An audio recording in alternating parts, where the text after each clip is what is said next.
Olá, sejam todos bem-vindos. Eu sou Rômulo Ciríaco, professor teórico do cinema, ou professor de teoria do cinema, me tornando teórico, vindo a me tornar teórico, com essa pesquisa que de fato contém algo de original, algo que foi descoberto e desenvolvido por mim ao longo dos últimos anos.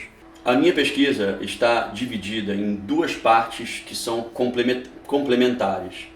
Ambas as partes contêm, respectivamente, uma das duas originalidades do meu trabalho. A primeira originalidade é a seguinte: não é tão raro encontrar, mesmo na literatura teórica mais atual do cinema, a identificação do cinema moderno como tendo uma afinidade formal com a fenomenologia. Isso é comum, isso é encontrado, isso foi explorado, isso foi aprofundado.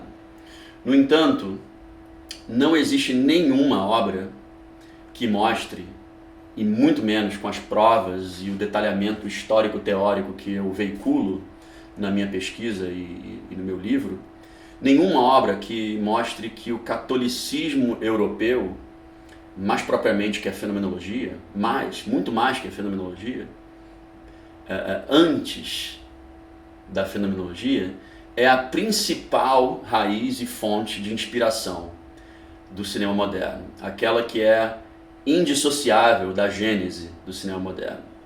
Ou seja, algo que se inscreve, o catolicismo europeu é algo que se inscreve profundamente no DNA mesmo dessa escola cinematográfica que eu chamo aqui de cinema moderno, não apenas eu, como vocês verão, e isso ocorre por meio da trindade católica que está na fundação desse cinema, dessa linhagem. Roberto Rossellini, cineasta italiano, Robert Bresson, cineasta francês, e André Bazin, teórico do cinema, também francês, sobre os quais eu falarei daqui a pouco. Mas já os apresento, seus nomes, como sendo a trindade católica que está na fundação do cinema moderno.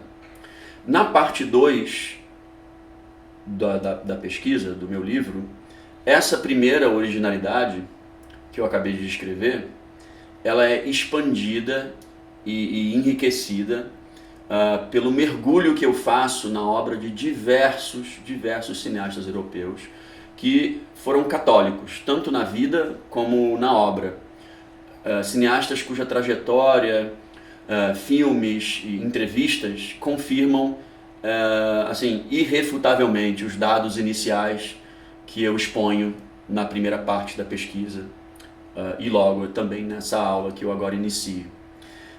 Entre esses cineastas da segunda parte estão grandes mestres do cinema como Vittorio De Sica, Luchino Visconti, Ermanno Olmi, Valerio Zurlini, Henrique Romer, Manuel de Oliveira, Andrzej Wajda, Krzysztof Zanussi, ou Zanussi, o polonês, todos eles de profissão de fé católica, todos esses que eu listei, católicos mesmo, de fé, e todos eles também cineastas modernos, o que quer dizer que eram rigorosamente fenomenológicos no seu estilo de filmar, de fazer cinema. Todos eles tinham isso em comum.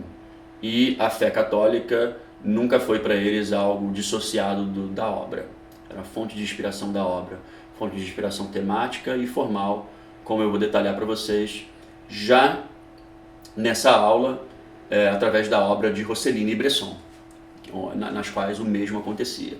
Mas há ainda uma segunda originalidade na parte 2 da minha pesquisa, porque nela eu realizo ali uma diferenciação definitiva entre o cinema moderno, que é o objeto do meu estudo, e que, como eu vou provar para vocês, é fenomenológico e católico em seus fundamentos, e um outro cinema que eu chamo de pós-moderno, que é, na verdade, um cinema fragmentário e desconstrucionista, ou seja, o oposto de um cinema fenomenológico.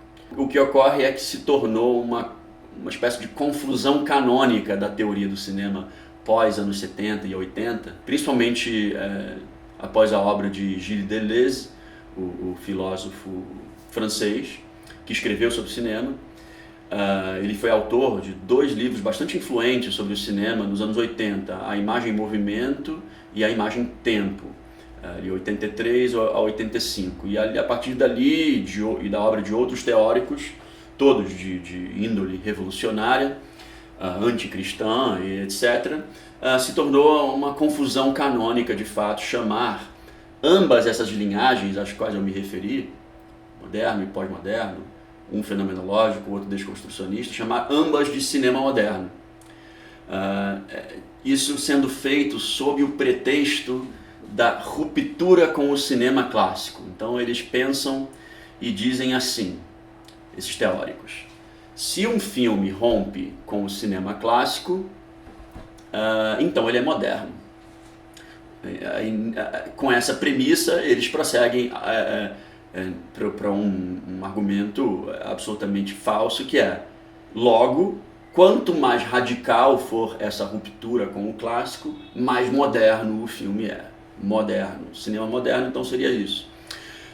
Esse raciocínio é errado e ele perpetuou uma confusão que faz com que sejam comumente classificados sob a mesma categoria filmes absolutamente conflitantes em sua estética, em sua visão de mundo, como, por exemplo, o Stromboli de Rossellini, ali dos anos 50, 1950, e o ano passado em Marienbad, de Alain Resnais, o cineasta francês ali dos anos 60. Filmes que são absolutamente conflitantes e que é comum verem, são filmes modernos, é cinema moderno.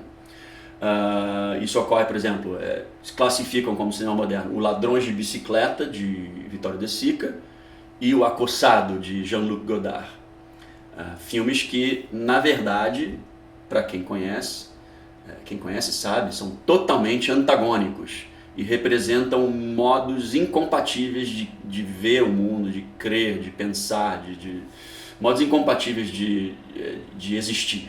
Porque o que ocorre aí é o seguinte: nós temos, de um lado, filmes que creem na verdade, que creem na valorização do real. E do outro você tem filmes que são a apoteose do relativismo e da desconstrução, do desconstrucionismo. Então é falso, obviamente, colocá-los sob a mesma classificação. É preciso fazer uma distinção de homônimos e prosseguir a uma nova taxonomia da história do cinema, e é isso que eu realizo na parte 2 da minha pesquisa, do meu livro, e vou expor para vocês em aulas posteriores, em vídeos posteriores, essa questão, e logo essa é uma outra originalidade do meu trabalho, e algo que diz respeito a todos os pesquisadores do cinema. É preciso reconhecer essa diferença. Sem essa diferenciação entre um cinema moderno, católico e fenomenológico, e um cinema pós-moderno, desconstrucionista, simplesmente não há como ter uma compreensão correta, verdadeira e definitiva do que foi até aqui, até esse momento, a história do cinema. É impossível. Sem essa diferenciação, a quantidade de falsidade na avaliação da história da teoria do cinema é imensa. Então, é óbvio, a gente ainda vai chegar nos detalhes dessa diferenciação, que eu realizo com minúcias no livro, explorando ali também uma galeria de diretores que nasceram pós-modernos, como o Godard, o Resnais, e outros que de modernos passaram a pós-modernos, como Fellini, Pasolini, por exemplo, como eu vou mostrar também em detalhes. Mas, nessa primeira apresentação aqui, nós vamos nos concentrar exclusivamente na parte 1 da pesquisa e do livro, que diz respeito à fundação do cinema moderno e na exposição de por que esse cinema moderno, na verdade, ele tem como raiz primordial o catolicismo e a fenomenologia secundariamente. Então, em vídeos posteriores, eu vou apresentar a parte 2, a qual, por ser mais variada, abordando muitos cineastas e muitos filmes, é também especialmente prazerosa. Aqui eu vou me limitar a referências, a certas referências menos numerosas, mas que são o fundamento de tudo. Então, antes de prosseguir, né, a variedade e ao desenrolar da história, é preciso estabelecer os fundamentos e olhar para a origem do fenômeno que a gente está estudando aqui, que é o cinema moderno. Para estabelecer os fundamentos, no meu livro, eu realizo as seguintes definições desse meu objeto de estudo, o cinema moderno. Na parte 1, para responder a pergunta o que é esse nosso objeto de estudo, eu faço as definições lógica e distintiva, causal e descritiva, 3 definições. Na parte 2 do livro, que será também a parte 2 do curso, né, em aulas posteriores, eu faço a definição por exemplos, mostrando então aqueles outros cineastas aos quais eu já me referi, que desenvolveram e sofisticaram a tradição original do cinema moderno ao longo das décadas seguintes, 50, 60, 70, até hoje. A definição causal, na parte 1, ela se desdobra em 4, de acordo com a estrutura clássica aristotélica das causas. A causa eficiente, a causa material, a causa formal ou essencial e a causa final. Ao conhecer as 4 causas do cinema moderno, junto com as outras definições, nós temos uma visão completa do que ele é e uma prova das minhas afirmações a respeito dele. Então vamos direto ao ponto e comecemos a responder a pergunta: o que é o cinema moderno? E para começar a responder essa pergunta, nós vamos iniciar com a definição lógica e distintiva do cinema moderno, dizendo primeiramente o que ele não é. Ele não é um período histórico da cinematografia mundial, como a expressão cinema moderno pode levar alguns a pensar. Ou seja, não é um período histórico que teria substituído, em definitivo, uma era clássica, como se diz, por exemplo, da história do mundo, com eras que se sucedem umas às outras e que se superam em definitivo. O cinema moderno não é isso, ele é, na verdade, uma linhagem estética, ele é uma abordagem estilística, ou seja, ele é um estilo, uma forma, uma escola, um modo de fazer cinema que, a partir da sua fundação, divide o campo da indústria até os dias de hoje com as outras linhagens, inclusive a clássica, que não deixou de existir. Apesar de ter passado por algumas reformulações, não deixou de existir, como nós vamos ver em seguida com maiores detalhes. Se eu fosse escrever um verbete para uma enciclopédia definindo o cinema moderno, em um parágrafo, então aqui eu posso dar uma definição rápida, que não vai ser imediatamente compreensível para todos os que estão assistindo, mas depois eu vou esmiuçar. Eu diria basicamente o seguinte: o cinema moderno é uma linhagem estética, cinematográfica, de abordagem realista, de tipo fenomenológico. Isso aqui é importante, diferenciar. Quando se fala realismo, se pode pensar em diferentes tipos de realismo, e o cinema moderno ele é uma abordagem realista de tipo fenomenológico, cujo diferencial, em contraposição ao cinema clássico e também às outras abordagens realistas de tipo histórico, social, psicológico, o diferencial é o de buscar colocar o espectador diante de eventos humanos ficcionais tratados globalmente, ou seja, tratados como blocos integrais de realidade. O cineasta se abstém assim de fragmentar os eventos ficcionais para depois remontá-los analiticamente segundo um certo viés ideológico ou disciplinar. Então, o cineasta moderno ele prefere exprimir a significação a um só tempo concreta e essencial do mundo, como disse um teórico, preferindo então sondar o sentido escondido dos seres, a sacrificar esse sentido em função da claridade da construção lógica, da claridade de uma mensagem, de uma tese. Então o cinema moderno ele é mais é opaco em certo sentido, ele é difícil de ser compreendido caso você só esteja buscando um raciocínio lógico, analítico, fechado, que se resume numa mensagem, numa tese, num encadeamento lógico. Isso é básico em qualquer filme moderno, inclusive nos precursores do cinema moderno, isso já aparecia. Então, elaborando um pouco mais, e de novo citando a mim mesmo, pois é um trecho do livro que eu recortei e vou ler para vocês, é específico dessa linhagem do cinema moderno tensionar na realização dos filmes elementos ficcionais e documentais, criativos e contemplativos, imaginativos e factuais, buscando reproduzir estética e dramaticamente, tanto quanto possível, a estrutura da realidade e a fenomenalidade da experiência humana real, incluindo, valorizando ou mesmo magnificando para isso tanto a densidade concreta das presenças, dos seres, das coisas, dos ambientes, como da duração dos eventos, com o coeficiente de ambiguidade, indeterminação e mistério ontológico que permeia o real e a existência.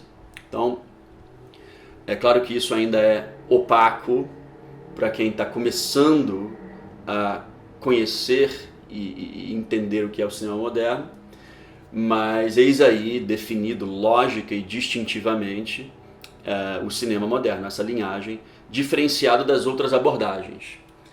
Isso tudo vai ser, como eu falei, esmiuçado, mas já é um início, é bom começar por essa definição em bloco e depois compreender os seus detalhes, mas assim eu já consigo situar o aluno para passar agora a definição causal do cinema moderno, a começar pela sua causa eficiente. Então a gente vai para uma coisa mais histórica, né? O que é o cinema moderno em termos históricos, quem o criou, como foi criado, é algo mais concreto. A gente sai de uma definição lógica, né, que eu acabei de dar para vocês, e a gente vai um pouco mais para a história e a coisa vai ficar um pouco mais palpável para quem começa essa aventura de conhecer o cinema moderno.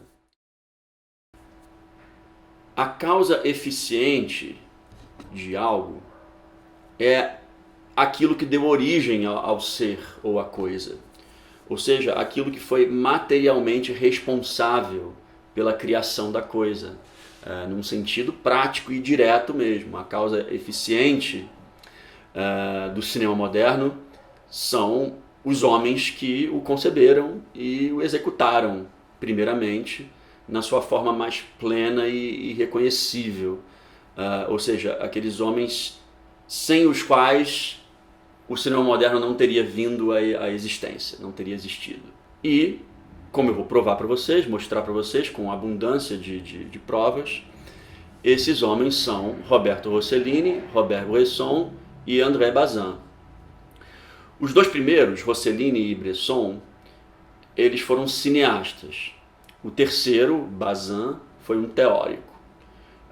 São eles três que, como eu já disse, eu identifico como a trindade católica que se encontra na Gênese primeira, e não apenas isso, mas também na consolidação do projeto original do cinema moderno. E é por causa desses três homens, do que eles fizeram e disseram antes de todos os outros, que o cinema moderno não apenas veio a existir, mas é indissociável de uma metafísica ou ontologia, de uma ética e de, digamos, uma epistemologia oriundas todas elas do catolicismo e da fenomenologia. A metafísica, a ética, a epistemologia do cinema moderno tem a sua raiz aí, no catolicismo e na fenomenologia, por causa desses três homens, Rossellini, Bresson, Bazin.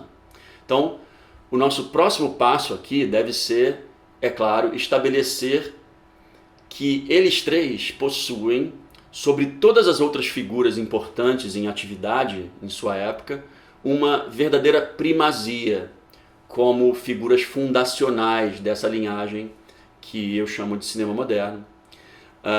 Eles são os fundadores, e ao lado deles é que existem outros mestres, existem também precursores antes deles, mas eles são os fundadores, ou seja, as bases, né? Eles que estabeleceram os fundamentos. Os outros grandes mestres, eles não estabeleceram os fundamentos, eles apenas desenvolveram e sofisticaram a linhagem que não existiria como tal sem essas três figuras. Quem, inclusive, estudar a história e a teoria do cinema, nos seus autores mais importantes, nas maiores referências, não vai demorar nem um pouco a confirmar o que eu vou dizer agora, que é o fato de que há uma série de cineastas dos anos 1920 a 1940 que são, por muitos, considerados precursores do cinema moderno. No sentido de que eles já antecipavam alguns elementos que constituiriam o cinema moderno. Entre esses precursores, por exemplo, estão o Murnau, o alemão, o Flaherty, o Robert Flaherty, o Erich von Stroheim, o Jean Renoir, o Ozu, o japonês Ozu, mas justamente esses cineastas, eles são sempre citados pelos autores mais importantes como precursores e nunca como fundadores do cinema moderno. Porque, a bem da verdade, o fato é que se a história do cinema acabasse na obra deles, o cinema moderno nunca teria vindo a existir. Seria sempre, o que teria havido era apenas germes de algo que poderia se desenvolver na sua forma plena. E isso é assim porque os traços de modernidade cinematográfica que esses cineastas precursores continham nas suas obras aparecem ali ainda sempre misturados com elementos, princípios e fins oriundos de outras concepções estéticas, de outras concepções filosóficas e até espirituais, metafísicas, que são mais ou menos conflitantes com a vocação fenomenológica, com a vocação fenomenológica mais pura e rigorosa que definiria o futuro cinema moderno. É como se tivesse ali ruídos que ainda impediam esses cineastas de dar o salto que Rossellini e Bresson deram posteriormente. Então, por exemplo, em alguns desses cineastas prevalecia um caráter narrativo, em outros prevalecia um caráter analítico, de tese social, por exemplo. Em outros, como o Ozu, havia aí uma concepção diferente do ponto de vista metafísico, né? O Ozu, há ali em Ozu uma concepção mais zen budista da existência que com certeza fez com que ele não pudesse dar esse passo que foi dado pelos católicos Rossellini e Bresson, de passar de uma contemplação mais passiva do fluxo da natureza e da existência. Em Ozu tudo é cíclico, tudo volta para o início. Então é algo mais passivo. Ele não conseguiria, então, por conta da concepção zen budista, dar esse salto que Bresson e Rossellini deram, de passar dessa contemplação mais passiva do fluxo da natureza e da existência para uma sondagem mais ativa, ou até agressiva às vezes, que visa a captar como que a irrupção brusca do eterno no temporal, que é o que a gente vê em Rossellini e em Bresson o tempo todo. Uma irrupção brusca e sensível do divino no humano. Em Ozu, no japonês Ozu, é como se houvesse uma linha horizontal de paz contemplativa, inabalável, imperturbável. Nenhum conflito, tudo é aceito numa paz contemplativa, até às vezes com uma resignação melancólica e uma certa maturidade nesse sentido, dentro dessa concepção, que aceita a vida como ela é pura aceitação. Então, por conta disso, o Ozu nunca pôde buscar realizar a estética da inquietação moral, que muitas vezes alguns autores identificam como sendo aquela do cinema moderno, no cinema da inquietação moral, e a poética da conversão, que outros autores, como eu vou colocar para vocês, identificaram inclusive como sendo a poética de Rossellini. E essa poética da conversão e uma estética da inquietação moral foram definidoras do cinema moderno ocidental, influenciariam depois cineastas orientais também, mas a realizar um cinema mais como os ocidentais Rossellini e Bresson criaram, não mais como o Ozu fazia. Como, por exemplo, fizeram cineastas de países islâmicos, inclusive, como Kiarostami, Ceylan, Nuri Bilge Ceylan, Semih Kaplanoglu, Asghar Farhadi, e são cineastas que, apesar das suas especificidades, inclusive culturais, não seriam o que são, não teriam feito as obras-primas que fizeram, não fosse pela criação fundadora mesmo de Bresson e principalmente de Rossellini. Então, nós podemos dizer que Ozu é um grande cineasta, sem dúvida alguma, e ele fez alguns dos mais belos filmes da história, não poderia negar isso. Inclusive, eu admiro muitos dos seus filmes.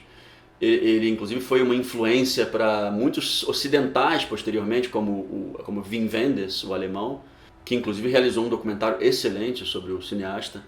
Mas mesmo Wenders, por exemplo, não poderia ter feito o que fez no seu próprio cinema caso depois de Ozu nós não tivéssemos tido as invenções rossellinianas, as invenções bressonianas.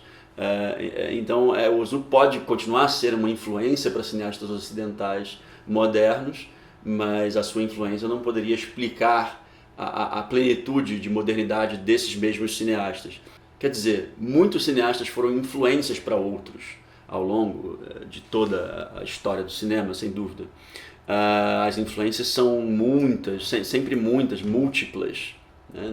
Não se reduzem a uma, nem a duas, quando você lê as entrevistas dos cineastas, mas é necessário de fato, e é o que eu realizo na minha pesquisa, com algum rigor científico, coisa que é rara no campo cinematográfico, na teoria, identificar no cinema moderno quais influências são de fato fundacionais, ou seja, de base, aquelas sem as quais esses cineastas não poderiam existir,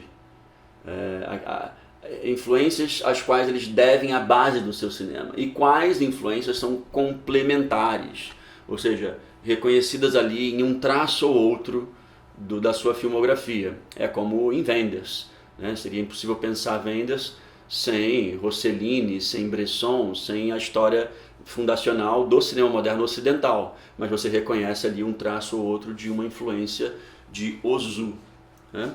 O precursor, não o fundador. Inclusive, na literatura cinematográfica mais essencial, mais indispensável, o que se encontra reiteradamente é justamente a identificação de Rossellini como sendo o pai do neorrealismo italiano. E, concomitantemente a isso, a identificação desse movimento italiano como sendo aquele que deu início ao cinema moderno, propriamente dito. Então, para quem não conhece o neorrealismo italiano, trata-se de um movimento cinematográfico que se desenvolveu na Itália entre 1945 e 50, ou seja, no pós-Segunda Guerra Mundial, e que apresentou ao mundo uma maneira inovadora de fazer cinema, contrastante com todas as outras linhagens estéticas conhecidas até aquele momento. Para os mais iniciantes no assunto, eu vou reproduzir agora um vídeo que foi realizado em 2013 por um cineasta americano que faz uma síntese muito ilustrativa, rápida, da diferença entre as abordagens formais do neorrealismo e do cinema narrativo hollywoodiano. Então, De forma ainda introdutória, esse vídeo pode dar, principalmente para aqueles que nunca viram um filme neorrealista, uma definição mais rápida, mais concreta e inicial, visual, dessa diferenciação entre duas abordagens. O neorrealismo italiano, considerando que ele é ali a primeira gênese do cinema moderno, e o cinema narrativo hollywoodiano, que contrasta em muitos aspectos com a abordagem neorrealista. Então, vamos lá. If I had to conduct an experiment that would yield insight into neorealism, I'd build a time machine and travel to Italy circa 1952. I'd ask Vittorio De Sica to make a film using Hollywood actors like Montgomery Clift and Jennifer Jones. I'd then team De Sica up with a Hollywood producer, the kind that liked to impose his will and sensibility onto a film, someone like David O. Selznick. In bringing these two worlds of cinema together, I'd hope for a clash in sensibilities so great that it would result in two cuts of the same film, one by De Sica and the other by Selznick. I would run these two films side by side and examine each cut, and in the difference, I would find something to say about the essence of neorealism.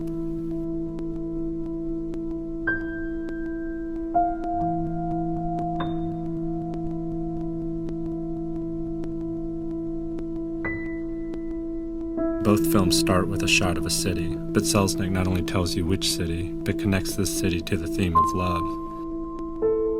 Selznick's second shot shows a letter that spells out the central tension of the film. Meanwhile, De Sica's opening takes almost twice as long, but reveals far less.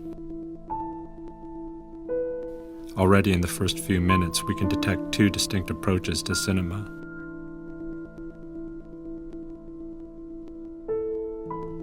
If we sync up some of the shots used in both versions, we can more clearly see the difference in approach.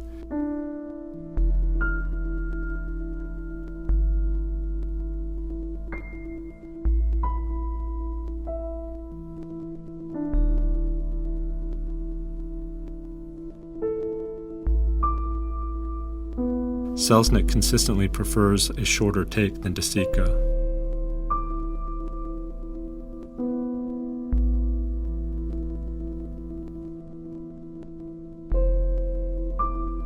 For Selznick and most of Hollywood, the act of walking needs only to be implied, not endured. We can see this strategy at work in the following scene. De Sica shows Montgomery and Jennifer's entire walk through the restaurant, whereas Selznick implies this walk by jump-cutting through it. These in-between moments are what most movies seek to cut out, and yet it's these in-between moments that De Sica seems to be valuing. Syncing up another scene, we're able to see another value of De Sica, which Selznick sees as disposable, certainly contrary to Hollywood filmmaking. Note where Selznick cuts.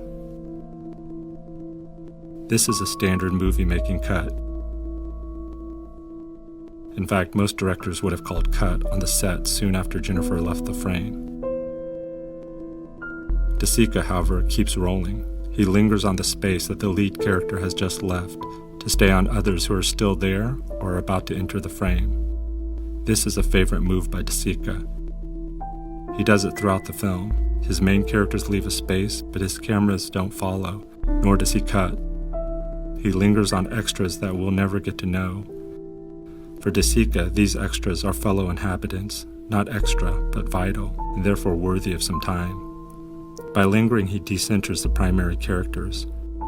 Selznick has cut almost every one of these lingering moments out. Lingering on those who add nothing to the story is considered excessive, or even worse, a distraction, derailing the plot or drawing attention away from the stars.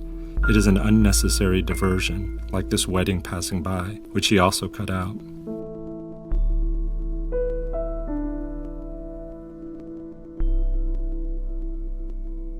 What Selznick sees as waste and excess becomes the essence of a different kind of cinema and sensibility, in which shots linger and veer off to include others, in which in-between moments seem to be essential, in which time and place seem more critical than plot or story.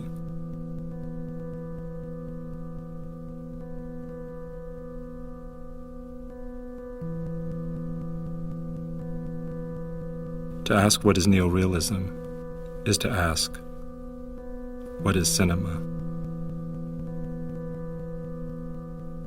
Apesar da utilidade desse vídeo em si mesmo, eu não recomendo o filme que ele utiliza ali. Mesmo em sua versão italiana, esse filme, o Stazione Termini, é um dos piores filmes neorrealistas já feitos. Feito por um diretor neorrealista. É um dos piores filmes do Vittorio De Sica e de toda a cinematografia italiana daquela época.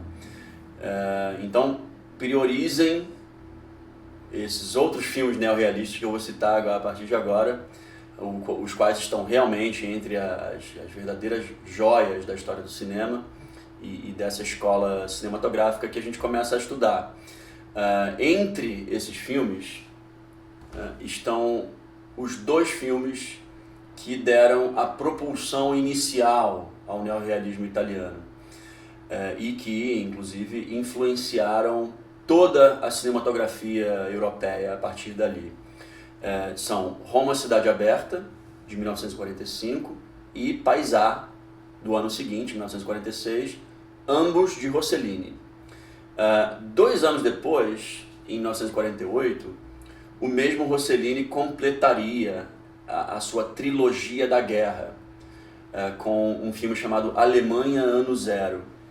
E ali naquele ano, de 1948, surgiriam outras 2 obras-primas do movimento, que seriam realizadas pelas outras 2 grandes figuras italianas da época ao lado de Rossellini, ali no início do neorrealismo. Vittorio De Sica, com Ladrões de Bicicleta, e o Luchino Visconti com A Terra Treme.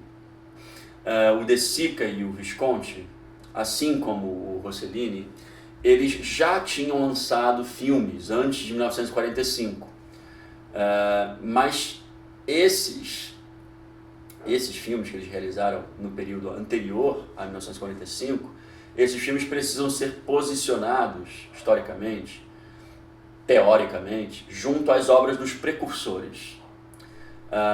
Por quê?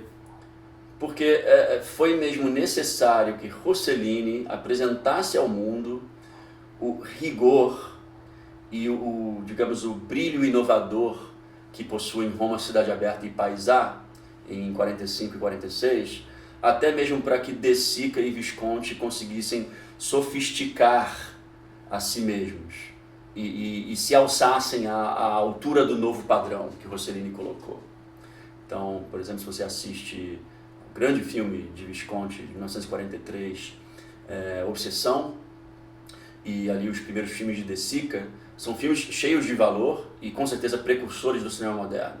Mas não se pode dizer que eles já colocam com o mesmo brilho de inovação e o mesmo rigor o que Rossellini colocou com Roma, Cidade Aberta e Paesà. E aí sim, Visconti e De Sica vieram e se uniram ali realmente à vanguarda do que estava surgindo ali na Itália.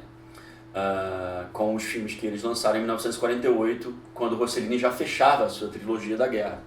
Então, apenas esses 5 filmes aí, lançados num intervalo de 3 anos apenas, eles já continham elementos estéticos ou dramáticos, elementos de estilo e de dramaturgia que caracterizam uma definição descritiva do cinema moderno, ou seja, com os seus procedimentos estéticos e dramatúrgicos próprios, dos quais eu ainda farei aí, daqui a pouco uma descrição mais detalhada. Mas esses procedimentos são procedimentos que deviam mesmo estar lá nesses filmes, todos eles juntos, para que ocorresse a fundação do cinema moderno. Esses procedimentos não estavam da mesma forma e no mesmo grau juntos em nenhum outro filme anterior a esses. A Roma, Cidade Aberta, Paesà, Ladrões de Bicicleta, Terra Treme e Alemanha Ano Zero. Então, é evidente que na sequência da história do cinema, é evidente que esses procedimentos deveriam ser mais e mais sofisticados, é claro. Eles surgiram ali ainda de uma forma inicial.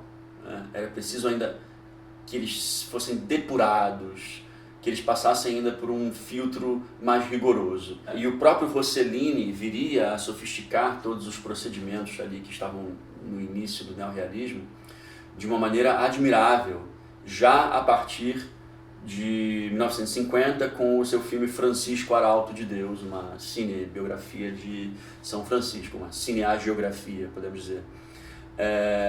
E na realidade, o que é fantástico nessa história é que com Rossellini ocorre o seguinte: quem vasculha a crítica e a historiografia cinematográfica e escrita entre os anos 40 e 60, identifica entre os autores duas tendências. Há aqueles que consideram o neorrealismo inicial, de Roma, Cidade Aberta, etc., como o início do cinema moderno. Para eles, o cinema moderno e a origem do neorrealismo coincidem, são a mesma coisa. Há outros autores, no entanto, que consideram esse neorrealismo inicial, entre 45 e 48, ainda como uma espécie de precursor, que teria aberto mais largamente o caminho, um caminho que viria a ser consolidado como cinema moderno propriamente, e a rigor, apenas na década seguinte, ou seja, aí nos anos 50. Então, há essa divisão. Só que o que impressiona nesse sentido é que, mesmo com esse segundo grupo de autores,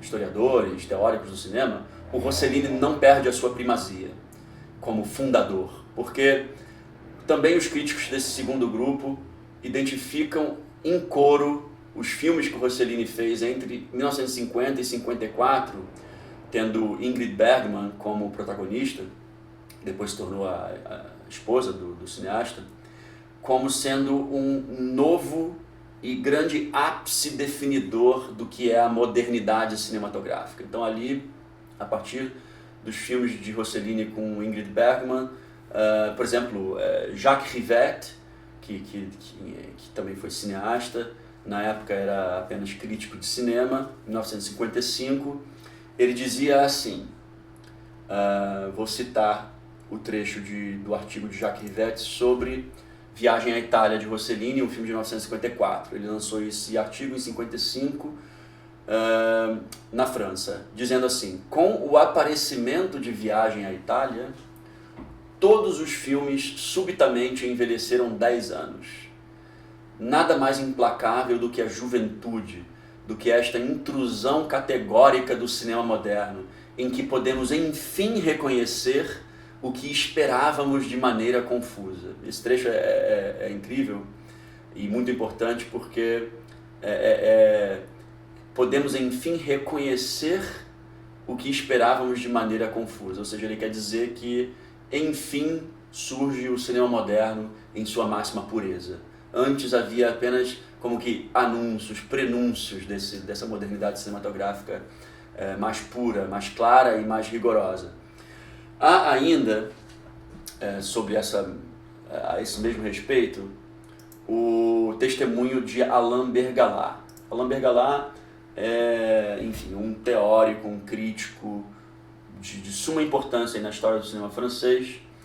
Ele diz o seguinte: nas vielas bem organizadas da história do cinema, Roberto Rossellini repousa sob um epíteto reconfortante, pai do neorrealismo.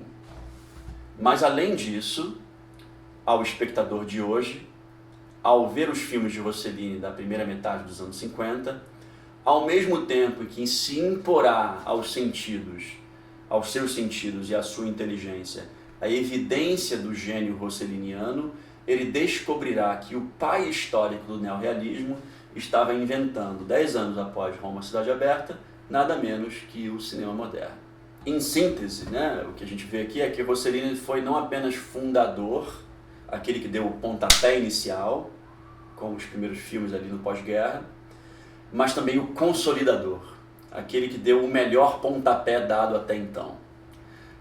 Entre 1945 e 54 foi que ele realizou isso. essas duas etapas, a fundação e a consolidação, em um intervalo de 9 anos. E quem assiste em sequência esses filmes que ele realizou nesse intervalo de 9 anos, pode ver claramente essa evolução, esse salto que é realizado. Os filmes posteriores dessa época, em especial Stromboli, de 1950, Europa 51, que foi lançado em 52, e Viagem à Itália, de 54, eles são realmente verdadeiros ápices do cinema. Esses filmes como que mostram pela primeira vez uma intensidade expressiva, realista, fenomenológica e espiritual ao mesmo tempo, que entre as artes, dessa forma precisa, como Rossellini consegue realizar ali, nessa intensidade que ele atinge, com essa limpidez espiritual que ele atinge, que só é possível ao cinema. A gente vai ver, eu vou mostrar para vocês mais adiante que forma é essa, o que Rossellini consegue expressar aí, e por que só o cinema é capaz de fazer isso dessa forma, com essa nitidez. Agora a gente vai passar adiante porque eu quero mostrar a vocês, ainda a título de prova, um pouco do que outros autores muito importantes da história do cinema, nomes importantes, porque não são só teóricos, falaram sobre Rossellini, atestando essa sua primazia na gênese do cinema moderno sobre todo e qualquer outro diretor. Aqui, por exemplo, o teórico, crítico francês Serge Daney diz: o cinema moderno nasce com a cena de Roma Cidade Aberta, da tortura diante de um terceiro. Quem viu o filme sabe a que cena ele se refere, quando o militante da resistência está sendo torturado pela Gestapo diante do padre católico que assiste à tortura, está prestes a ser torturado também. André Bazin: de todos os diretores, Rossellini é quem me parece ter levado mais longe a estética do neorrealismo. Parece-me que ninguém conseguiu encenar acontecimentos com uma estrutura estética mais dura, mais íntegra, com uma transparência mais perfeita do que o autor de Europa 51. Andrew Sarris, que é um crítico de cinema de sua importância nos anos 60, mais ou menos, afirmou categoricamente que a Rossellini deve ser dada a posição de topo no cinema italiano. Vincent Canby afirmou que quando a história dos 100 primeiros anos do cinema for recordada com tranquilidade, em digamos cerca de 50 anos, os filmes de Rossellini serão vistos como estando entre as obras seminais do que, por falta de algum termo mais definido, pode ser chamado de novo cinema. Ele, Rossellini, foi um pioneiro do neorrealismo, com Roma Cidade Aberta, de 1945, do realismo meditativo, com Viagem à Itália, de 1954, e do realismo histórico, o absolutismo, de 1966. 3 tendências inovadoras, Rossellini liderou o caminho em cada uma delas. Enfim, já está bastante claro aí com essas citações como Rossellini foi pioneiro, fundador e possui uma primazia nesse sentido. Vocês se lembram que eu coloquei Robert Bresson ao lado de Rossellini como causa eficiente do cinema moderno? Então, surge a pergunta, por quê? Por que Bresson como causa eficiente, se Rossellini é tão único e definitivo, como a gente acabou de ver? Isso se dá pelo seguinte, é totalmente justificável e vocês vão entender por quê. Porque se há um diretor, apenas um, na história do cinema, capaz de realmente rivalizar com Rossellini como realizador primeiro e máximo desse estado mais depurado, rigoroso e pleno do cinema moderno, esse cineasta é Bresson. Na verdade, eu creio que até hoje ninguém percebeu de fato, de maneira plena, o seguinte: Bresson é o cofundador do cinema moderno. Porque quem percorrer a história subsequente dessa linhagem dos anos 60 até hoje, vai encontrar, sem dúvida alguma, que toda vez que um filme puder ser identificado como propriamente moderno, segundo a definição que eu ainda vou dar para vocês, de forma mais completa, toda vez que um filme for depuradamente fenomenológico na sua abordagem estética e com ressonâncias morais, ressonâncias espirituais, sempre vai ser encontrada ou a influência fundadora de Rossellini ou a de Bresson, a marca de um dos dois. Ou, como já aconteceu muitas vezes, uma síntese dos dois, uma espécie de síntese entre Rossellini e Bresson, como ocorre muito claramente em cineastas franceses como Jacques Rivette, que acabei de citar um trecho de um artigo dele sobre o Rossellini, Éric Rohmer, que são da Nouvelle Vague, e na geração posterior, pós-Nouvelle Vague, em Maurice Pialat, em Jean Eustache, em Jacques Doyon, e mais contemporaneamente, essa síntese é vista muito nitidamente nos belgas, dos irmãos Dardenne, Luc e Jean-Pierre Dardenne, que são cineastas aí muito celebrados do cinema contemporâneo. O Rossellini, ele trabalhava com a continuidade, com planos abertos, planos sequenciais, ou seja, com o mínimo de cortes possível, de modo a adequar mais e mais a temporalidade dos seus filmes à estrutura da própria realidade. Quer dizer, a realidade ela não é fragmentada como um filme de ação hollywoodiano. Ela é mais íntegra, ela acontece em grandes blocos. Rossellini queria transparecer isso pela forma do filme. Já o Bresson, ele trabalhou com o fragmento. Então, o Bresson, no contexto do cinema moderno, ele restaura a montagem e ele moderniza a montagem, porque ele o faz de uma forma também fenomenológica e jamais analítica, como era a montagem, como é a montagem nas abordagens mais construtivistas, ideologicamente orientadas, na abordagem narrativa clássica, etc. Então, além de trabalhar com o plano mais fechado e insistindo no plano fechado, o Bresson, ele nunca dá o contraplano desse plano para reconstituir o todo perceptivo da cena.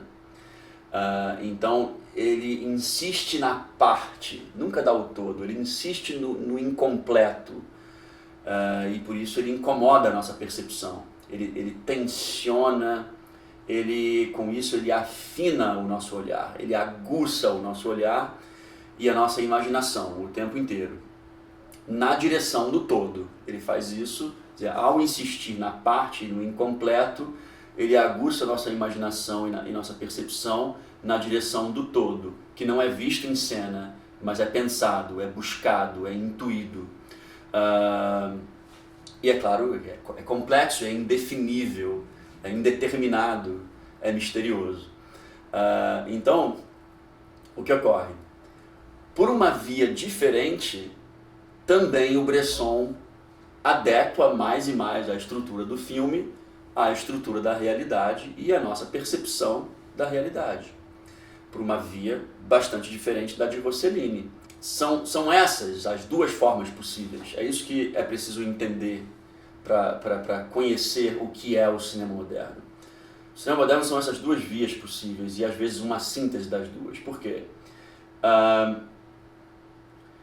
Quando Bresson fragmenta, insiste na fragmentação, se trata sempre de uma fragmentação que ainda crê na verdade, que insiste na parte apenas para valorizar esse caráter misterioso, inefável do todo. Ou seja, é uma fragmentação que não é de modo algum desconstrucionista, como seria aí ao longo dos anos 60, 70, com Godard, por exemplo, e outros cineastas dos cinemas novos, que fragmentavam para colocar todos os conceitos tradicionais de verdade, de beleza, de moralidade, tudo isso abaixo. Eles são relativistas e desconstrucionistas. Em Bresson, a fragmentação não gera isso. A fragmentação, ela não se rebela contra a verdade, mas ela quer valorizar a verdade. Nós podemos concluir esse raciocínio dizendo que Rossellini e Bresson fundaram duas fenomenologias cinematográficas diferentes, mas complementares. Tanto que foi possível que cineastas posteriores fizessem uma síntese dos dois. Ou seja, buscassem tanto a fragmentação quanto a continuidade, ou que trabalhassem mais com a continuidade no sentido do plano aberto e sequencial, sem muitos cortes, mas com um tipo de atuação, um tipo de trabalho com os atores mais parecido com o trabalho de Bresson. Esse hieratismo dos atores, essa postura solene, mecânica dos atores. Então, Rossellini e Bresson aqui, eles são como os dois lados de uma mesma moeda. E quem assistir aos grandes filmes dos irmãos Dardenne, de Pialat, de Rivette, de Philippe Garrel, de Claire Denis, de Aki Kaurismäki, entre outros, que a gente ainda vai estudar mais à frente e mais a fundo, quem se deparar com esses filmes vai encontrar o DNA de Rossellini e o de Bresson em síntese. E é como se fosse, então essa síntese desses cineastas é como se fosse a gênese do cinema moderno resumida concretamente, através de uma estética. Bom, eis aí, então, numa linha do tempo, os momentos fundacionais do cinema moderno, nas suas duas vias, que eu às vezes também chamo de duas ordens, ou seja, a ordem rosselliniana e a ordem bressoniana, a via rosselliniana e a via bressoniana. Na realidade, é como se o Rossellini, após Viagem à Itália, que é ali em 1954, tivesse passado o bastão para o Bresson. Porque entre 1956 e 1966, num período de 10 anos, após aquela sequência de 9 anos fundacionais de Rossellini, entre Um Condenado à Morte Escapou, que é filme de Bresson de 56, e A Grande Testemunha, que é talvez a maior obra-prima de Bresson, de 1966. Nesse período, o Bresson desempenhou de fato um papel de complemento inaugural da modernidade cinematográfica, levando o cinema a um novo ápice definidor, de fato, fundacional, de fato. Assim como, por exemplo, quando Rossellini lançou Stromboli e Viagem à Itália, todos os críticos, principalmente na França, né, que eram os mais influentes na época, tomaram aquilo como sendo o cinema moderno que a gente esperava, que a gente finalmente vê em plenitude. Também os críticos receberam os filmes desse período bressoniano de 56 a 66 da mesma forma. E não há outro equivalente, nem a esses filmes de Rossellini dos anos 50, nem a esses filmes de Bresson dos anos aí, meados de 50, meados de 60, como filmes influentes do ponto de vista fundacional do cinema moderno. O caminho, então, do cinema moderno, ele é composto por essas duas vias. E essas vias, elas são paralelas, Rossellini e Bresson, mas elas podem se entrelaçar, como eu já mencionei. Então nós podemos falar da via bressoniana, podemos falar da via rosselliniana, na ordem rosselliniana, na ordem bressoniana, e podemos falar também de um intercâmbio entre as duas em diversos cineastas subsequentes, que foram nada mais que cineastas que entenderam que essas vias se complementavam na fundação do cinema moderno. Então, aqui, nesse ponto,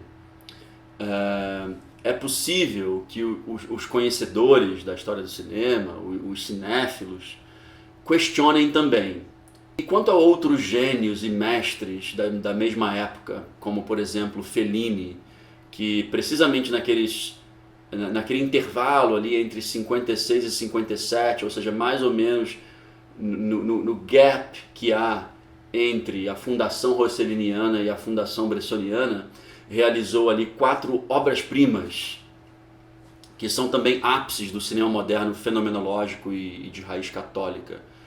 Falando de Fellini, me refiro a Os Boas-Vidas, a Estrada da Vida, A Trapaça e Noites de Cabiria. 4 obras-primas num período aí, justamente nesse gap. Ele não é, então, um fundador também? A questão aqui é, assim, essa resposta ela é bem simples. É que esses ápices de Fellini nos anos 50, eles são ápices de um mestre, de um gênio do cinema, de fato, mas não são ápices fundacionais. Pensemos assim, retire Fellini dessa história e nós perderíamos 4 obras-primas que elevaram o cinema moderno já fundado a um novo patamar. Isso Fellini fez.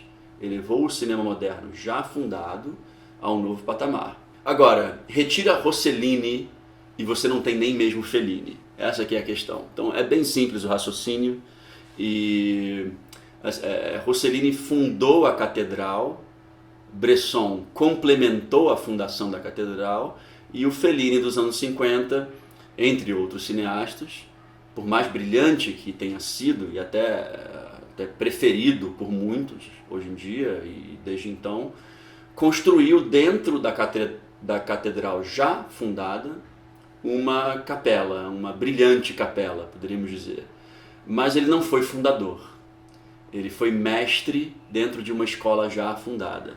E a questão aqui é o seguinte, não tem discussão, porque o próprio Fellini reconhecia isso. Ele diz aqui, citação de Fellini, numa entrevista dada à TV espanhola, falando: entre os colegas do cinema italiano há primeiramente Rossellini, que é uma espécie de Adão, de progenitor do qual cada um, ao seu modo, descende. Então o próprio Fellini reconhece a primazia de Rossellini, então é indiscutível o que eu acabei de afirmar. E se você retira Bresson também, é claro, você também não poderia ter uma infinidade de outras obras do cinema moderno que vieram depois e das quais na realidade transborda o DNA bressoniano, com ou sem uma influência rosselliniana mais visível.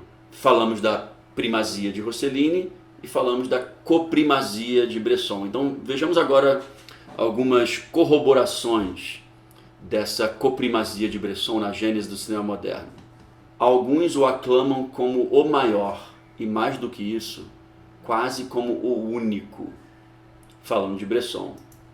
Um filme que não é como os outros, A Grande Testemunha, vai estrear. Algo foi transformado na arte cinematográfica, diz também um apresentador de TV francês em 1966, na época do lançamento de A Grande Testemunha. O crítico François Veyergans, na Cahiers du Cinéma, a revista francesa, disse na mesma época: parece-me que esse filme, A Grande Testemunha, interdita a coexistência de gostos diferentes. Agora há isso aí, que é o cinema, e o resto é outra coisa. Talvez esse filme seja de fato somente o resultado exemplar de uma ou mais tendências que já se manifestaram em outros cineastas, Rossellini ou os americanos, por que não? Bresson não inventa o cinema, realiza-o. Essa citação eu acho muito interessante pelo fato dele citar o Rossellini como alguém que já vinha antecipando uma tendência realizada por Bresson como um novo realizador de um ápice do cinema na sua forma mais rigorosa, mais pura, em sua modernidade. E finalmente o cineasta Júlio Bressani, brasileiro, dizia num artigo: Robert Bresson foi um dos primeiros experimentadores do cinema. Muitas das obsessões do cinema moderno foram sentidas e pensadas pela primeira vez por ele. Claríssima a coprimazia de Bresson. Inclusive, como coprimazia e não primazia, pelo próprio fato de vermos ali que o Comolli cita o Rossellini como alguém que teria iniciado uma tendência que Bresson continuou. No entanto, vocês lembram que na Causa Eficiente eu coloquei também o André Bazin ao lado de Rossellini e Bresson. Ele não foi cineasta como Rossellini e Bresson, então por que ele pode estar elencado por mim entre os fundadores? De fato, ele não pode ser considerado fundador no mesmo sentido em que Rossellini e Bresson são fundadores, mas num outro sentido, sim. E quem conhece a história do cinema, os estudiosos do cinema que podem estar me ouvindo agora, já com certeza entendem o porquê ele está aí. Porque o que ocorre é que o cinema moderno ele teve desde a sua origem a seguinte característica: ele jamais se dissociou de um intenso processo teórico desde o início, desde a fundação. Ele jamais se dissociou de uma completa consciência conceitual da parte dos cineastas mesmo, quanto ao que tal estética visava alcançar. Qual era o objetivo? Qual era a causa final, podemos dizer? Ou o que tal estética já tinha realizado concretamente em cada filme moderno até então feito? Ou então entre os precursores. Não por acaso, quanto a isso, as entrevistas de Rossellini e as entrevistas de Bresson constituem mesmo toda uma verdadeira teoria do cinema. E o Bresson, inclusive, como muitos sabem, ainda lançaria o seu pensamento teórico sobre o cinema em forma de livro, nas suas notas sobre o cinematógrafo, que já foi chamado de breviário dos cineastas modernos, numa analogia com o mundo católico. Mas assim, nenhuma teoria do cinema moderno pode ser considerada mais fundacional e completa que a teoria constituída pelos artigos de André Bazin, que são unanimemente reconhecidos como artigos seminais dessa história. E há artigos que estão compilados nos 4 volumes originais de uma obra póstuma, que Bazin morreu em 58 e nessa mesma época foram reunidos os seus principais artigos, lançados sob o título O que é o cinema. Originalmente tinham 4 volumes, depois foi lançado nos Estados Unidos com menos artigos em 2 volumes, e no Brasil as edições costumam ser um volume só, com uma quantidade ainda reduzida de artigos. Esse livro, ele é O que é o cinema, de André Bazin, ele é até hoje, e vai ser para sempre, uma parte da bibliografia básica em qualquer escola de cinema. Então, o que nós podemos já antecipar é que, análoga à primazia de Rossellini e Bresson no campo da realização como cineastas, nós temos a primazia de André Bazin no campo da teoria, da crítica. Porque foi Bazin que, contemporâneo dos outros dois, mais rapidamente identificou ali nos anos 40 e 50 o surgimento do cinema moderno e melhor, descortinou teórica e filosoficamente a essência daquele cinema que surgia, os princípios daquele cinema, os meios e inclusive os fins. Então nós podemos aqui estabelecer, de novo através de algumas citações, que eu vou mostrar daqui a pouco, a primazia de Bazin na gênese teórica do cinema moderno. Há uma gênese teórica desse cinema, desde a sua gênese indissociável de uma pesquisa teórica. O intercâmbio entre teoria e prática no cinema moderno ele é incessante desde o início. E Bazin tem uma primazia aí, por mais que não tenha sido realizador, vocês verão o quanto ele foi influente para os realizadores. E se a obra crítica e teórica de Bazin pode ser elencada como causa, causa eficiente, e não apenas consequência da fundação do cinema moderno, é porque, de fato, os textos de Bazin foram tão pioneiros e precisos, definitivos na investigação do que ele mesmo chamou de ontologia da imagem fotográfica, ontologia da imagem cinematográfica, e também da questão do específico do cinema. O que é específico ao cinema em meio a todas as outras artes? Esses artigos que ele escreveu sobre essas questões nutriram mesmo os cineastas modernos em início de carreira, a partir dos anos 40. Os que já estavam em atividade e os do porvir, né, que já conheciam ali, já se educavam na escola de Bazin. Então, os textos de Bazin, de uma certa forma, eles estimularam os cineastas europeus num certo caminho. O Bazin pedia um certo caminho e os cineastas seguiram. Houve ali, na realidade, uma relação de retroalimentação, principalmente se pensamos Bazin, Rossellini e Bresson, porque André Bazin, ele a um só tempo, ele analisava os caminhos que o cinema contemporâneo trilhava e com a pertinência das reflexões dele, ele influenciava a continuidade desses caminhos. Então é sem dúvida um exemplo do teórico influente, ou seja, aquele teórico cuja teoria não apenas analisa, mas também determina as evoluções da arte que ele estuda, né, a qual ele se dedica. Então, o Bazin ele chegou a iniciar um projeto de documentário sobre as igrejas romanescas medievais de uma certa região da França, e não chegou a terminar esse documentário. Morreu também prematuramente. Por isso, né, como não chegou a realizar um filme, de fato, e com justiça, ele chegou a ser chamado por um autor de a pessoa mais influente da história do cinema que jamais fez um filme. Isso aí, ninguém mais pode receber essa descrição a não ser Bazin. Os artigos dele eram como uma espécie de contrapartida crítica, só que uma contrapartida crítica concomitante aos primeiros grandes filmes modernos, os de Rossellini, os de Bresson, os de De Sica, os de Visconti, de Fellini. Todos esses cineastas, inclusive, reconheciam Bazin como a principal referência teórica de todo aquele movimento estético europeu que surgiu, né, que se desenvolveu no pós-guerra.